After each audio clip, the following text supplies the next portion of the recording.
Hi everyone. We'll get started because it is 4 o'clock, and I am Brigitte, one of the partners here, and this is Sarah. Hi. I'm an accountant and a Xero expert. So any questions, definitely fire them through to Sarah. You can even book a session with her on our updated website and book an appointment. And there's a particular area called Xero. So if you want any further training, feel free to book a session. We are going to have time for questions at the end, so feel free to unmute yourself at the end and ask anything. But if you've got anything during the course of the session, feel free to use the chat function and direct it to myself under that Brigitte chat. Otherwise, if you do it to everyone, we'll all see the question, so up to you. But yeah, welcome. Thank you all for attending today. So that's awesome. We wanted to cover some information around bank reconciliation, invoicing, payables, and as well as some other exciting features like really understanding the mobile app and looking at a little bit of detail on projects as well. So yeah. Let's get into it, Sarah. Absolutely. So we'll just get rid of our, yeah, perfect. Perfect. Right. So no one's having any issues with hearing us, obviously. Make sure you chat if you are. So first of all, we're going to look at reconciling. So we're sitting here in the demo company and we're going to go into reconcile 28 items. Once we've clicked on this, we can see that we've actually got another tab along here called cash coding. Now this tab is actually a lot faster when I click into it to be able to reconcile. So this is just a simplified version of that front screen. Now easy ways to reconcile lots of items are maybe by sorting. So if we hit this payee button here, it's going to sort all our expenses out by the payee. So this city parking example here, that could be vehicle expenses. All we need to start doing is typing in vehicle expenses and it's going to come up. Now, once we click on it, we can then use the plus key for multiple line items and it's going to hit up and bring them all down. So if you've got lots, you can just go plus, plus, plus, plus, rather than trying to type it in every single line. Now we can also use our little drop down arrow on the right hand side where my cursor is. If we have a reoccurring, potentially like a bank fee, down here if we look at this Ridgeway Banking Corporation, we're going to get that say each month, or this one looks like it's weekly, a fee comes through. If we hit this drop down, we can create a bank rule that tells Xero every time this $15 from Ridgeway Banking hits us, it's going to go to bank fees. So usually I like to say that the payee contains the word Ridgeway Banking Corporation, and this just avoids maybe if the bank line might say Ridgeway Banking Corporation space 0, it's still going to pick it up. Then we can get rid of the next line that says fee, or you can keep it if it always says that, change it to contains it. We're going to give it a contact name. So here we would write Ridgeway Banking, say. Oh.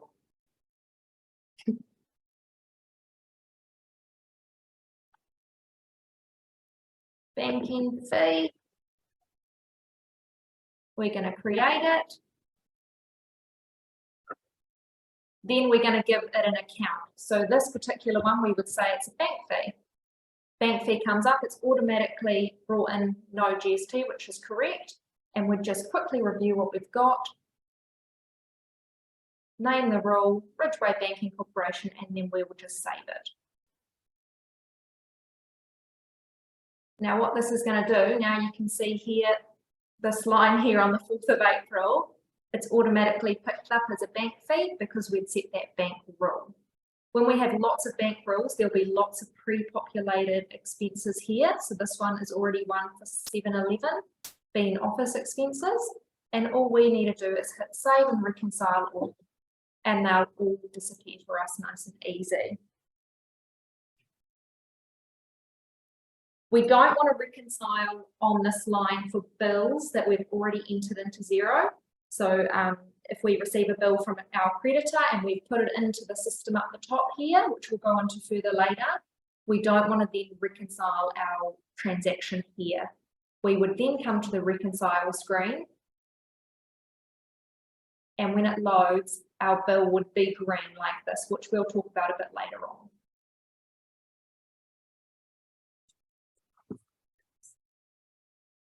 Then if we want to look at that bank rule option again from this screen, we would, if we use this Cooper Street Bakery, we can say that that's maybe private drawings for the owner of the business. This options button here, this is where we would create the bank rule from this screen. So it brings us into that same screen that we were just in, and we would do exactly the same thing and hit save. Transfer money rule is also really useful if you've got common transfers between accounts on your dashboard.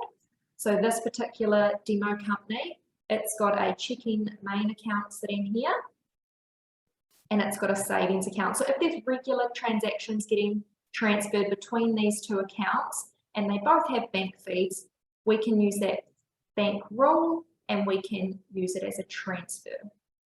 So we would hit, if this was say $15 transferred to the other account, you could create the bank rule, hit the transfer money. We'd set up all the same conditions like we normally would, but then we would select the bank account that the transfer is going to. And everything else would be the same. We'd hit save. Right, so now we'll go back to our dashboard and move on to the next thing. We're going to look at the split function it's called. So if a client maybe pays half an invoice, part of an invoice, if we look at the city limousines, they've paid part of the invoice, and Xero hasn't recognised and gone green like it has at the top here because it's only, you know, maybe half of the invoice or a deposit. We would hit the match button and we would still search for our debtor here, and we would select the invoice that it relates to, this part payment or this deposit, and then a little split function pops up here, which we would click, and then we would put the amount of the part payment, which Xero is going to pick up, and then it just breaks it down to say the original invoice was $250, we've paid $100, or this person's paid $100, the remaining amount is $150. Is this correct? And you're just going to say, yes, it's correct, split it, and Xero will go green, and you can say, okay. Now, if I went back into my invoices, that invoice would only show as $150 owing now because it's got that $100 applied to it.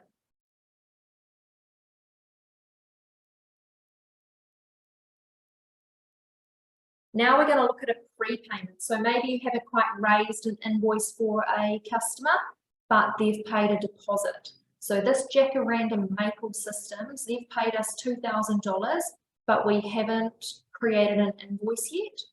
So to reconcile that, we're going to hit this bottom button down here called Add Details. We're going to update our little box here to say that it's a prepayment because the customer's prepaid us the money. We haven't created an invoice yet. And then the most important thing is this little from box, making it the exact customer's name. So this is correct, this particular one. We've got Jacaranda Maple Systems. We've received it on the 3rd of April, which Xero has picked up. And then we put it to sales, or our income code. Perfect, and then we're going to save our transaction.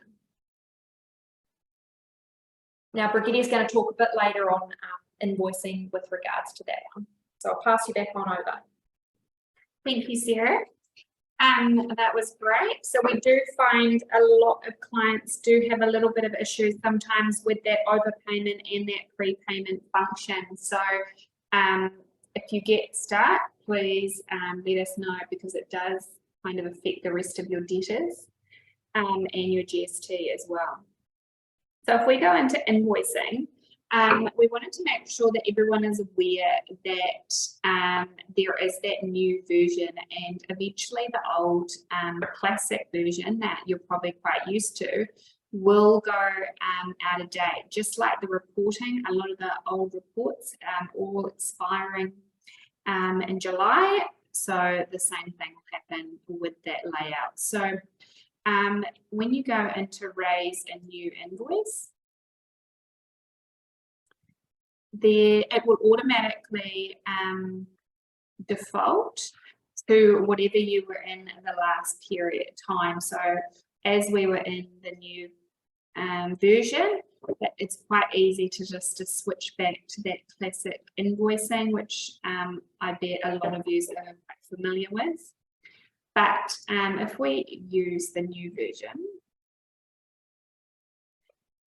we just wanted to make sure everyone was okay. So we'll set up an invoice for the Maple systems that we've now going to build them. Issue date, there is a little extra key that you could potentially do. -W will automatically bring up space W, and just push enter. Oops, why is that not working today? W.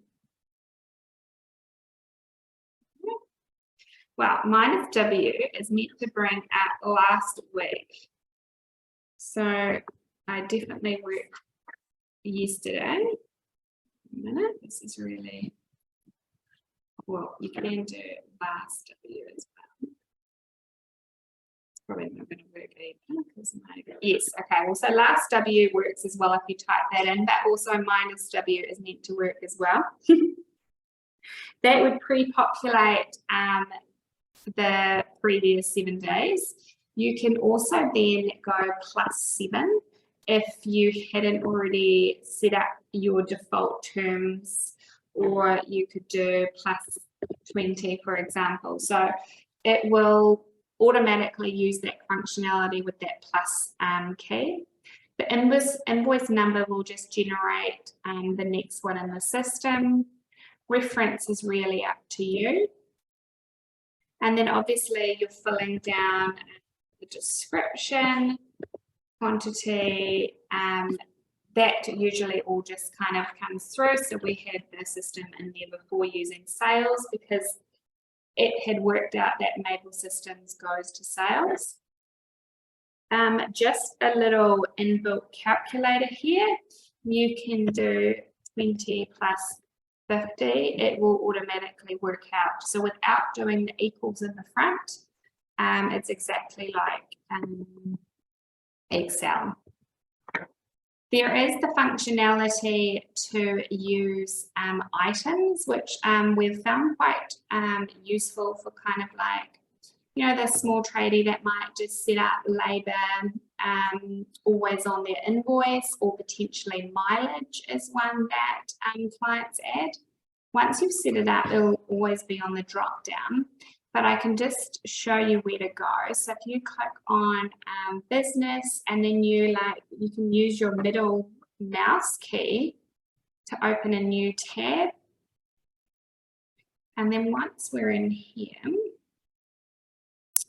we can create a new item, give it a code, does need something, can type. We don't need to track it. That's if you actually wanted a full kind of inventory system. But if it's just really for your sales invoicing, just to help speed up, and you always have the 50, it always goes to your sales code. And maybe you would do one for mileage, and you just type in MIL at the top, and whatever comes up here usually just automatically pops down here. This is what will come up on the invoice. So if you want more of a description, feel free to add as much as you like in here. And then you can save. When you go back to your invoice, and we just refresh, because we did it on the other tab, we would need to refresh this tab. We now type in LAB. We do have that option that's pre-filled, that entire column, and all we theoretically would be doing is updating the quantity. So it might be useful for such as mileage or a health and safety potential line that you always add onto the bottom of your invoicing. Just another quick way you can just use the items. They're not entirely for the stock. So we've now raised our invoice. Just put another line there. Xero has automatically populated that we have that $2,000 credit that Sarah previously said was a prepayment. So that's great that Xero's taken that initiative, because the naming convention that she used matched exactly what I typed in. Even if you typed in limited as LTD on your bank reconciliation, but when you came to do the customer name under the to function here, and if you wrote out limited and full, it would not register that credit that potentially was already in the system. So I'm very just to make sure that the naming function is exactly. If you ended up with two, I would suggest that you would go into your contacts and merge those two file contact details together, so you'd have that one that you want to use going forward. Anyway, so we're now at that point where we can obviously save and close, or we would approve an email. But if I just approve it, I'm then going to show you back in here. I don't know how many of you know about e-invoicing. So e-invoicing is a function that the government has obviously initiated to design to make exchanging invoices between businesses that use a program, obviously MYOB Xero, to become more efficient, because effectively, instead of it being emailed to the customer's inbox, it's actually flowing directly into their Xero file or their MYOB file and sitting there as a draft invoice. So that was the initiative that they brought in the 1st of April. So we thought we would just show you that process about how you would want to get set up. So I'm just going to show you some slides and then we'll come back to this one. So 1 minute, I'm just going to change the sharing.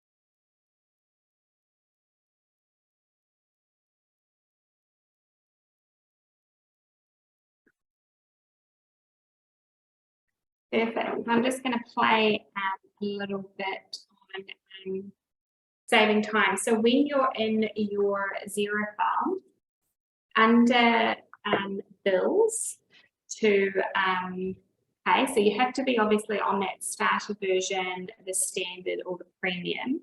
There is business and bills.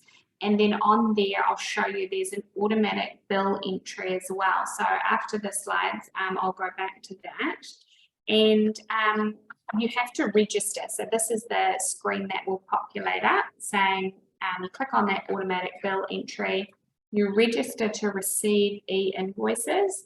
Now, the next screen, it will ask you firstly to put in your business number, and it will search for who you are. And as long as your New Zealand business number and the address actually matches what's up with the company's office and with the New Zealand business registration. So you can be a sole trader, a partnership.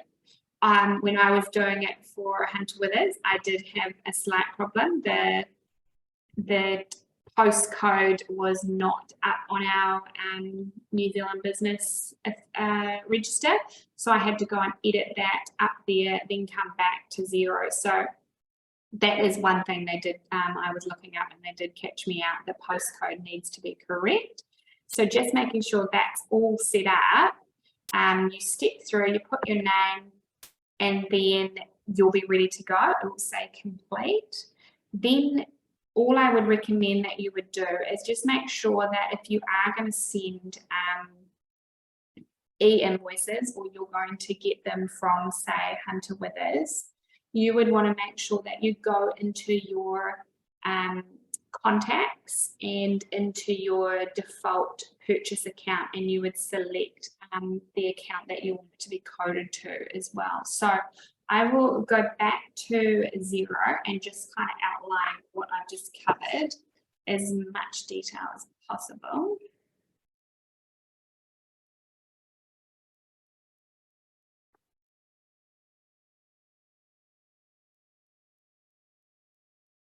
Perfect. So one with that in that invoice, but if we go to another tab and I go into business and bills to pay, I'll show you exactly where that automate bill entry. So it's right there. This demo file doesn't bring up that screen that I had on the other one, where below it would say register to receive e-invoicing. So you click on that, you do those few steps. Once it says that you've completed, you obviously can only send invoices to other companies that are registered. You will get an error automatically if you try send an e-invoice, so down there. But if we just go to your chart and you were in your suppliers, sorry, and potentially you wanted to, they were going to receive, you can go under edit, and under edit you have that purchase default code, and that could be, you know, that every time Bayside Club send you get a bill from them, it's always going to purchases. So it just means when you do get that e-invoice sitting into your bills to pay, under bills to pay, it would come in to your draft, it would sit there, and you would have it already pre-coded. It won't go into awaiting payment, it would always sit under draft.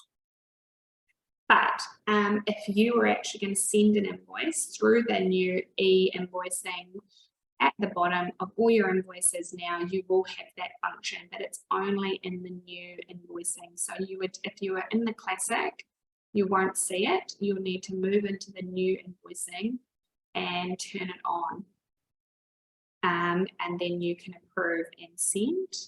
You would get you obviously can allocate that credit. So we definitely want to allocate our $2,000 credit to that invoice.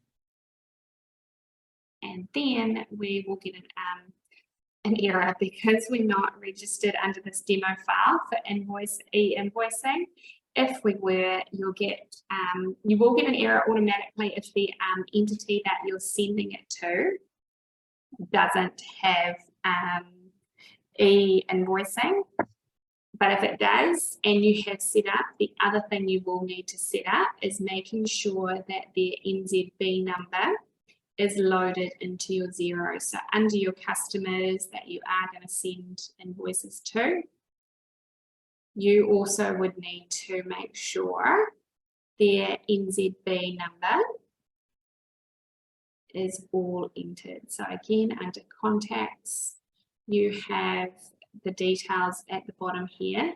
You can obviously search anyone, it's a public facility. So it is a lot of work to obviously go and put all of that in, and you won't know who actually has e-invoicing set up until you kind of practice really and give it a go, and it will bounce back, and you can then include your payment information directly in that invoice. So yeah, it is quite a neat feature. Obviously, I don't think many people have gone and set it all up yet, so I don't know how much it's really working, but it was their government initiative, so I thought we'd just kind of raise it because one day it might become compulsory.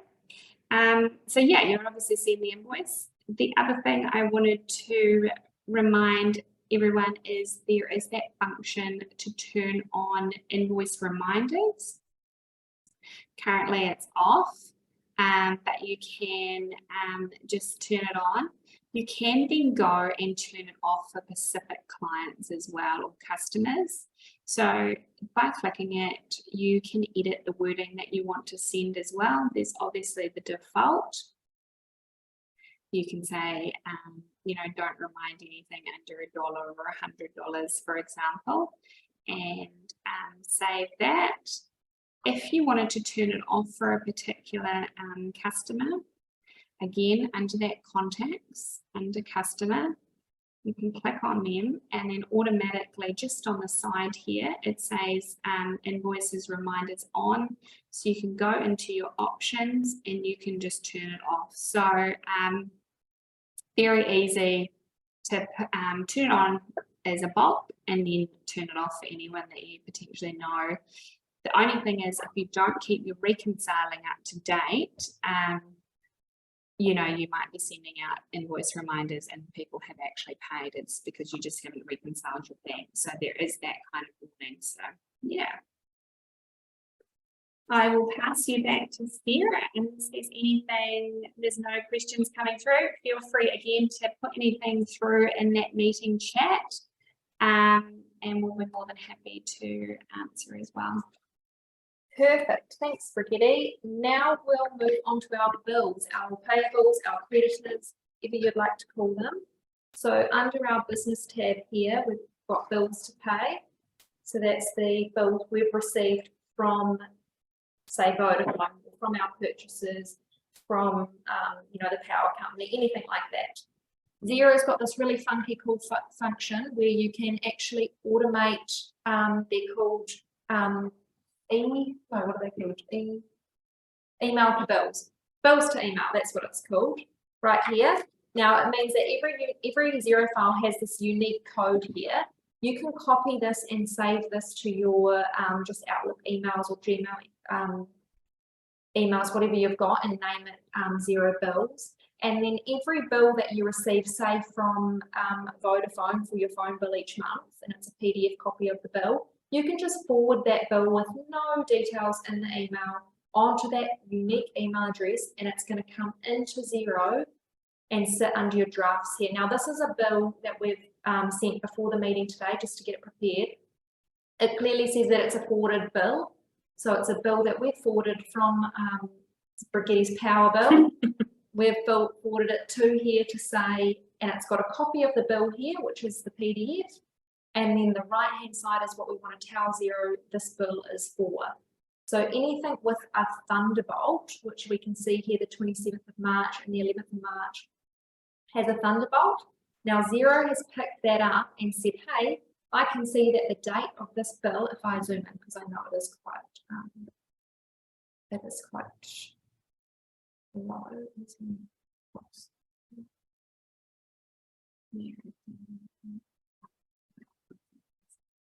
There we go. So we can see that the bill here is the 27th of March, and Xero's picked up that it's the 27th of March. Now this doesn't mean that, cool, it's got a Thunderbolt, it must be right. It's just a suggestion, yeah. So you should look back at it and just double check, yes, that is the 27th of March, and yes, the due date is the 11th of March.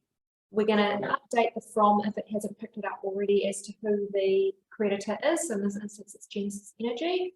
And the reference is the invoice number. So Xero didn't pick this up. I had to write this in, and I've got this from the statement number just here.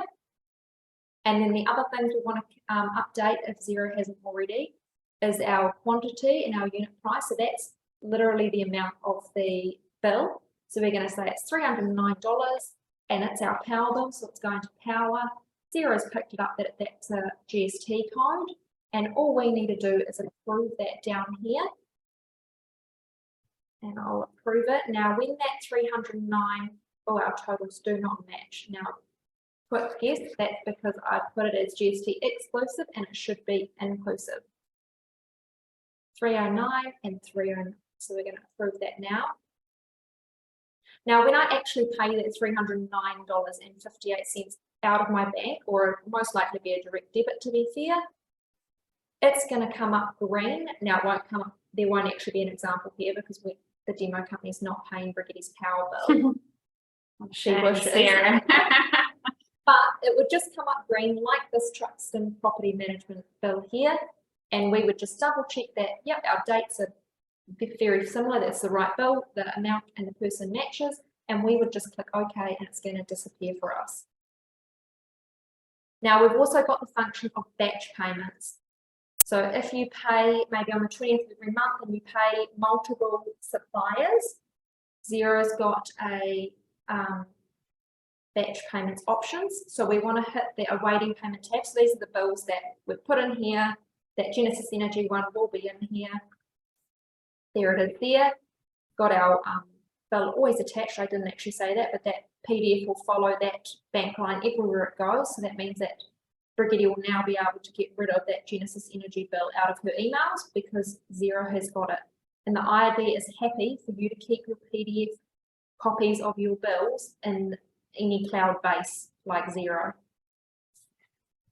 So if we want to do batch payments, we want to pay all of these things because they're due. We would tick on the bills that we want to pay. And then we would come to the right-hand side of our screen here, and there's a batch payments button. We would hit that button. We would then select the payment date that we want it to come out of our bank. So maybe next week, say, the bank account that we want it to come out of, and then the particulars that we want on our bank statement. Now, the most important thing is making sure that every single creditor has a bank account in here, because obviously this gets sent straight to our bank, and then our bank is the one that actually makes the payment for us. So if we're with ASB or the Westpac Bank, Kiwi Bank, sorry, the ASB or the Kiwi Bank, Xero will automatically send that to our bank without us having to download any files. And all we need to do at the bank end is we just need to log into our online banking and it'll be sitting there and we just need to approve it. If you're with any of the other banks, say ANZ, BNZ, you'll actually need to download the batch payment file. It'll have a little download button around here and it would come in a funny format. You would just download that into your downloads and then upload it when you log into your online banking through there. So it doesn't take too much longer, but it is that extra step. Then we'll look at payment services. So Xero offers payment services under, if we hit our setting, go onto our settings. There we are, payment services. Xero has got this demo file's already got PayPal actually as its payment services, but you can do Stripe, go cardless, all of that is here, and you can set that up in here. Now that would go at the bottom of your invoices, and it would just be an easier way for your customers to pay you. And Xero's actually said that invoices, yeah, they get paid faster, and that the statistics are that you're 30% faster or about 9 days sooner to get paid on average in New Zealand businesses. So that's exciting. And 1 in 5 businesses that are on Xero use this user payment service because it's just so nice and easy. You can also on-charge your, they do obviously, Stripe will probably charge you about 3% on the invoice. So when you are setting it up, there is that function just to on-charge that to the client as well. So then you're not effectively losing out. They're paying a little bit more. It will reconcile the entire invoice for you. Stripe do hold your money in their bank account for about 3 to 7 days and then pay you. So that's kind of where they get their money. But ultimately, you're not left out if you do on-charge those charges to the client, and that's by just ticking a button as well. So, yeah, thanks, Sarah. Another feature, just briefly, is tracking. So we're seeing more and more clients kind of wanting to use this function before they step up to the projects, which I'll go into later. But under you've got accounting and then advanced, you have this tracking category. So it's a little bit of a reporting tool that you can track invoices, bills, and for example here, Sarah's set up the tracking category. So you can have 2 types, but up to about 100 options under the 2 categories. So you might have a trucking business and a lawn mowing business or something in the one company. So you could have the trucking and the lawn mowing, but multiple items or options underneath those trucking if you had multiple trucks on the road. For example, we've just set up the photography, and I here so we've got an example where, you know, potentially I'm in business, I do family shoots and I do wedding shoots. So allowing that facility, I would only still need 1 sales code, 1 purchases code, where I think kind of prior to tracking, you would kind of have to obviously set up 2 sales codes, 2 purchases codes in order to kind of split that income out between the family and the wedding. So with Xero, it allows you just to have 1 set of chart of accounts, but obviously the option for the family and the wedding. We do see it a lot with rental properties. If multiple people have weddings, rental properties, sorry, and you have you can have just, instead of photography type, you've got rental, and then you might have the addresses below there. So that's another way we're seeing it. Instead of having multiple chart codes, they've still just got rental income, rates, etc. But in order to show you how to use it, you can do it on all types, invoicing, bills, or just even if you just had that cash coding facility and you weren't even a full version Xero. In regard to using it on invoicing, it's the same. You can open up any of your invoices that you've got. Once it's enabled and you've got it set up, you will have the option to add tracking. So I'm just going to set up a new invoice. Under there, new invoice, drop down. You have the option to, well, I'll show you in the, obviously, we've got region here set up under this one, but we'll just show you in the old classic version first. You've got photography here. So I'd say a lot of you are still using the old version with that family and the wedding.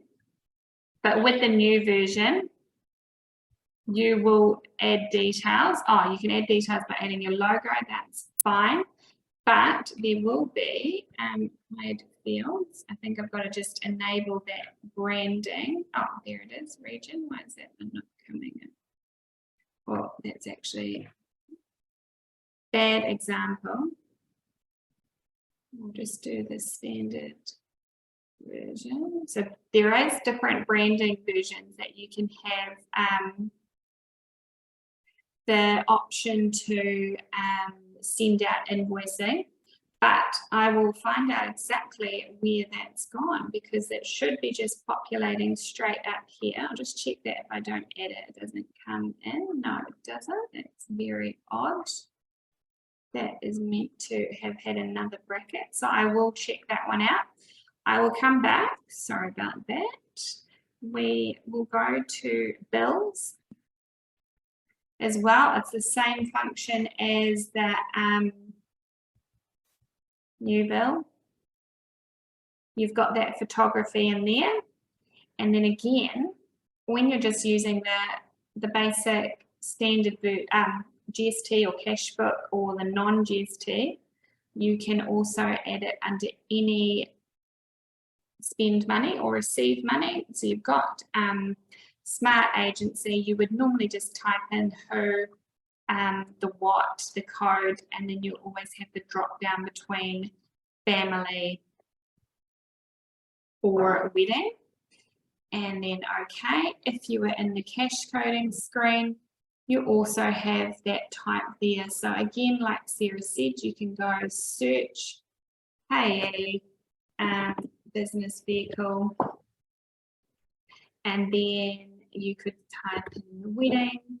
And when you do put that plus function, that same feature will come through with wedding on all of them as well, and save and reconcile. The good thing about it is when you come to do your profit and loss, you will have the function to do a report on both. If we go back to last year, we can then filter between wedding and family. And I've selected them both, but if I just wanted to look at one, I can then hit family, and I can see that there was some purchases and some motor vehicle in that particular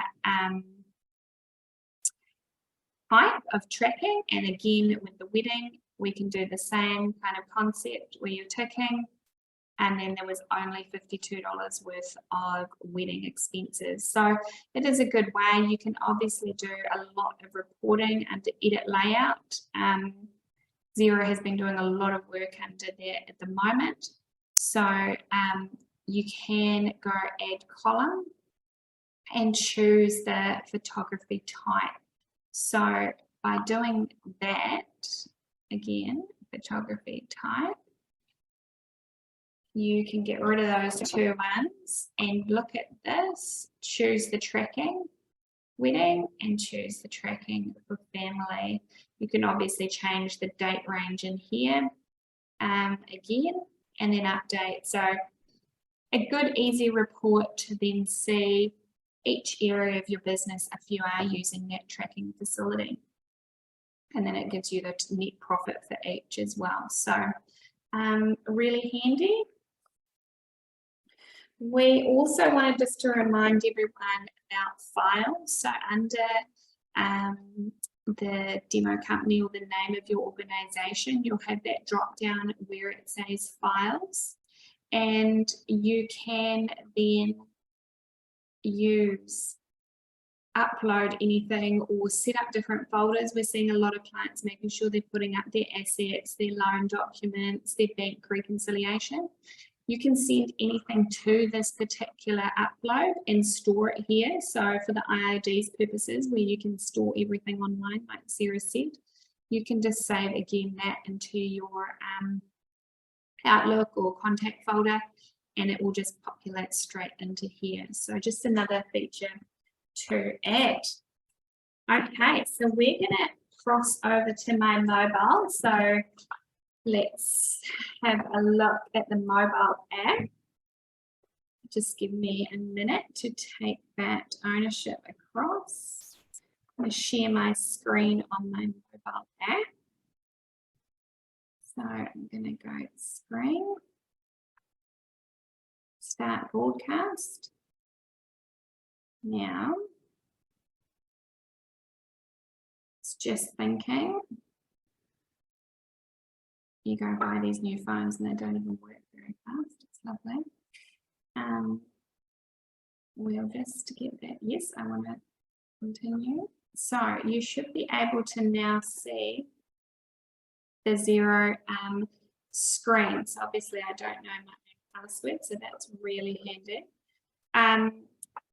On Xero, there is the app functionality. So both in Android and in Apple, you can go into your Play Store, download just Xero. There's also a separate one for Xero Me and projects and payroll. So just make sure if you're wanting to use just the one for the standard Xero, you just download that. It is the same login that you use for your logging into your desktop. Just a couple of like easy features there. Obviously all your bank's accounts would come up first on your screen. Any outstanding invoices, outstanding bills, and it also gives you effectively a profit for the month, or you can quickly go into that. It tells you what's coded up. It looks at the quarter or year to date. So a really quick snapshot if you're on the go and you wanted to see how things are going. Obviously at the bottom there, it's showing in and out of cash in your bank account. So from anywhere, you can click on the bank and you could start reconciling. So if you're sitting at the doctor's appointment waiting, you can always come in and reconcile your Xero. You can use the find and match function if there was an invoice set up and you wanted to reconcile it, or you can just use the create new.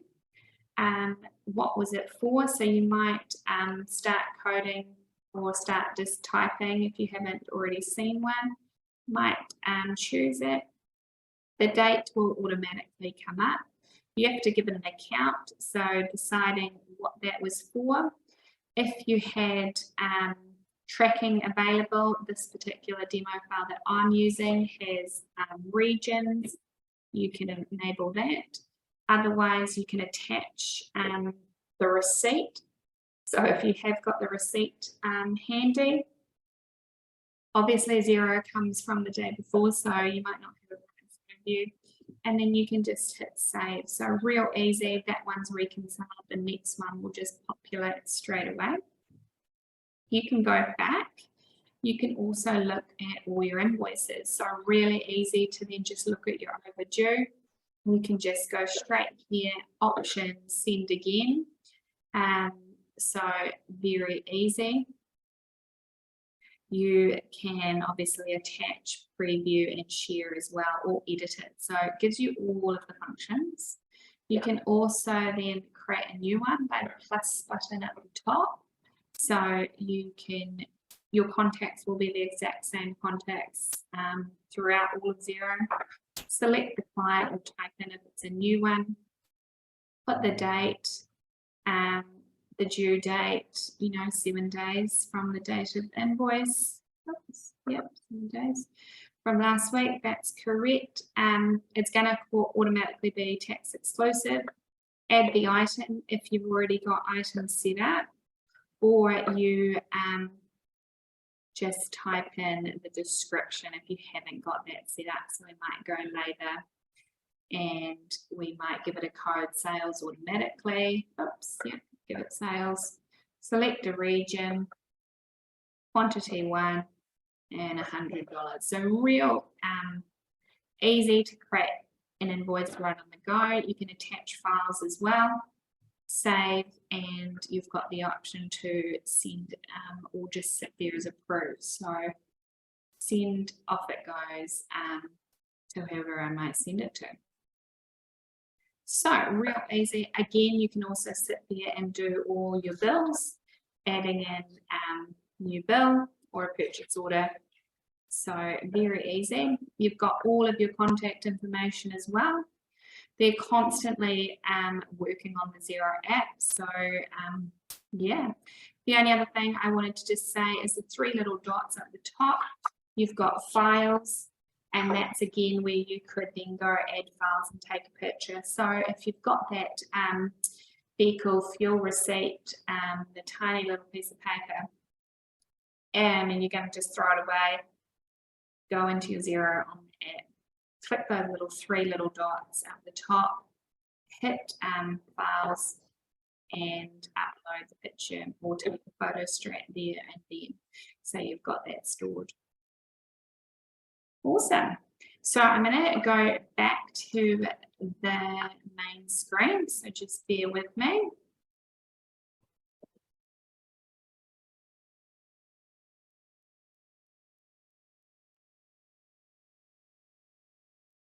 Perfect. So the last thing I want to bring up is just around projects. So we've had more interest in that recently. So you have to pay an extra $10 to actually get the functionality to have projects. It would be sitting down on there, and you can request to get access to it if we can have the subscription to your Xero file. Otherwise, once you've got it, you've got all projects. So when we're looking at projects, it's really tracking time and cost for jobs. It can record hours spent on the job and where every dollar has been spent. Projects can look at a job on the whole and show income and expenses that have incurred, therefore then giving you that net profit or loss made on each job. So I think it's a way of viewing the profitability more so on certain jobs and then identifying that losses and gains. So a little bit more further than just that tracking facility, because you can do your quoting for work, getting paid, monitoring the project profitability in real time, where that tracking facility just does it once you've quoted it. So once you have got that started, you can come in, go into new project, you can select obviously draft, set up who it might go to, give the project a name. So you might be doing drainage at your client's house. You've got a deadline to get it done, obviously, and potentially you're just calculating from estimating it from tasks and estimated expenses. Otherwise, you're potentially giving them a full-on quote and choosing who's able to see all your invoicing. So if you've got payroll, it's also a feature that they can then for your employees, put the jobs, their time to jobs as well in Xero Payroll. But really, you've got the function to add in timer, so that's putting time to the job. You've got tasks that can be completed and the rate that you'd be putting them at. You've got the estimated expenses as well that you think are going to build out that potential quote there. And you've obviously got the actual expense as well, so you know what you're charging. And then time, quotes and invoices, and then it works out obviously profitability as well. So it's just, and then you can obviously go to reporting. So it's just that next level job tracking facility, and obviously going assigned to staff if you had staff on projects as well. So if you want to know more about projects or anything else that we've covered today, feel free to get in contact with Sarah and I. Like I said at the beginning, there is that feature on our website to book time in through the website Xero, or we will be we will be sending a feedback form from later today, just asking for some feedback on how you found today's webinar. I'll bring my face back for everyone and Xero. So we've loved having you on here today. Absolutely, it's been a good afternoon. Yeah, and do you guys